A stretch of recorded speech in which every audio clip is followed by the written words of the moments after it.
السلام علیکم۔ حضرت ابو ہریرہ رضی اللہ تعالیٰ عنہ سے مروی ہے کہ حضور نبی اکرم صلی اللہ علیہ وآلہ وسلم کے ہاں ایک کافر مہمان ہوا۔ آپ صلی اللہ علیہ وآلہ وسلم نے اس کے لیے ایک بکری کا دودھ دہنے کا حکم دیا۔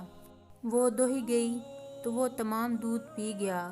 دوسری بکری کا حکم دیا گیا، وہ دہی گئی تو اسے بھی پی گیا۔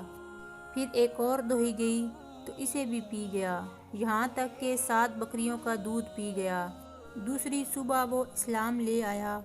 حضور نبی اکرم صلی اللہ علیہ وآلہ وسلم نے اس کے لیے بکری دہنے کا حکم دیا تو اس نے دودھ پی لیا۔ پھر دوسری بکری دہنے کا حکم فرمایا، وہ دہی گئی تو سارا دودھ نہ پی سکا۔ رسول اللہ صلی اللہ علیہ وآلہ وسلم نے فرمایا، مومن ایک آنت میں پیتا ہے اور کافر 7 آنتوں سے پیتا ہے۔